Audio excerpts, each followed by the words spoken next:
This week we're looking at an artist formerly known as, and it's not the one you're thinking of. Yes, he's a singer, songwriter and a multi-instrumentalist, a Grammy award-winning R&B performer with an enigmatic personality, but there is not a hint of princely purple about this guy. I'm talking about Sananda Maitreya, or, as fans in the 80s would have known him, Terence Trent D'Arby, and his 1988 hit, Sign Your Name. Sign your name across my heart. I want you to be my baby. Sign your name across my heart. I want you to be my lady.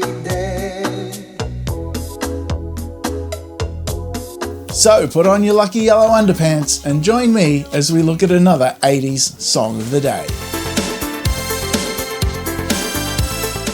Terence Trent D'Arby, now known as Sananda Maitreya, is a mercurial American singer-songwriter, producer, and multi-instrumentalist whose journey is a wild mix of blazing success, artistic rebellion, and spiritual reinvention.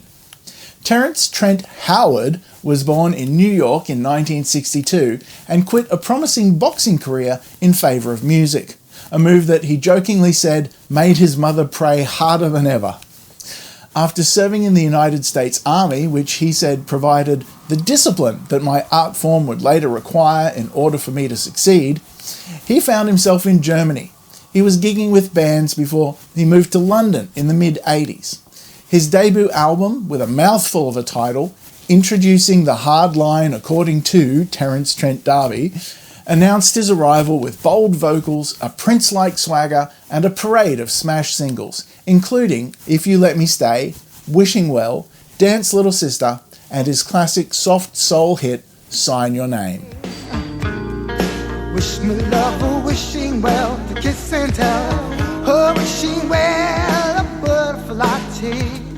You got to dance, little sister, don't give up today, hang on till tomorrow. Time, I'm sure, will bring disappointments in so many things.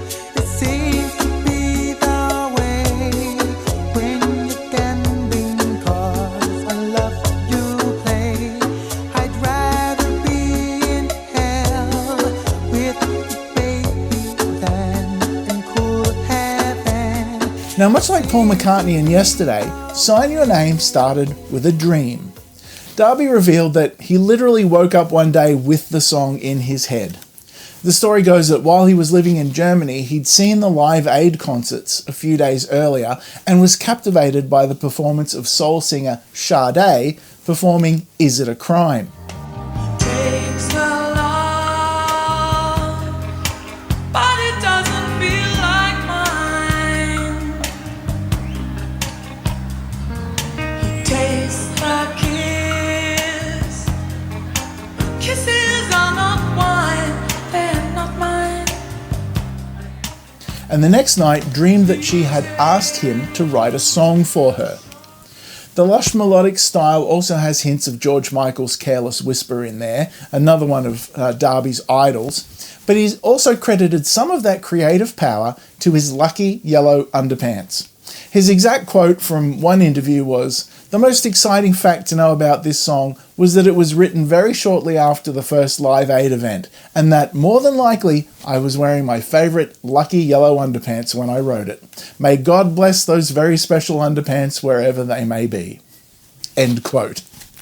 And much like McCartney and Yesterday, he has said that my job is often only to finish a song, an idea that I've been lucky enough to receive. The arrangement, the production ideas, and so forth. I woke up with the main hook, the melody, and the rhythm pretty much all there, like a gift from God. Seems to be the way. Sign your name across my heart. I want you to be my baby. Sign your name across my heart. I want you to be my lady. Sign Your Name was released early in 1988 as the fourth single from the album. The song hit number 4 on the US Billboard Hot 100, number 3 here in Australia, number 2 on the UK singles chart, and number 1 in Ireland, as well as top 10 performances over most of Europe and elsewhere, which really cemented D'Arby's reputation as a soulful balladeer with a pop touch. The album Hardline flew off the shelves. 9 million copies were sold. That bagged him a Grammy and a Brit Award nomination, and for 2 years he was everywhere, hailed as the next Prince, Michael Jackson or George Michael, and being praised for his voice and stage charisma.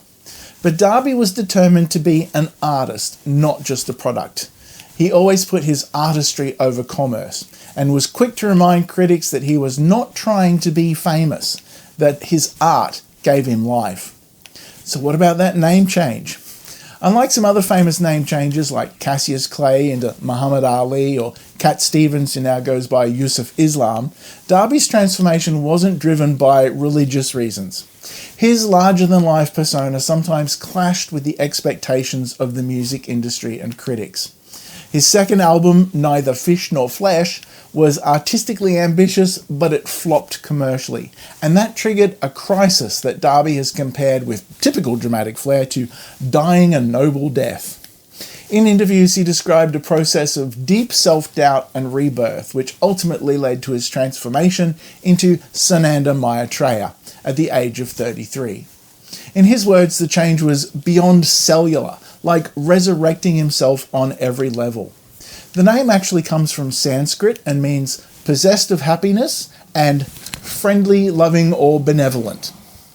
With a new moniker and a new outlook, he moved to Milan, retreated from the mainstream spotlight, and began releasing genre-blending albums that define his concept of post-millennium rock, all the while refusing to apologize for thinking big. Terence Trent D'Arby's story is no simple rise and fall. While early fame was dazzling, his later work as Sananda Maitreya reveals a fiercely independent artist, unafraid to chase wild dreams or write songs in his sleep. Should white birds ever look into the sun before the day is done? So there you have it, Sign Your Name by Terence Trent D'Arby. That's your 80s song of the day. I hope you enjoy it, and maybe you'll sign up for more 80s music on our next 80s song of the day. How long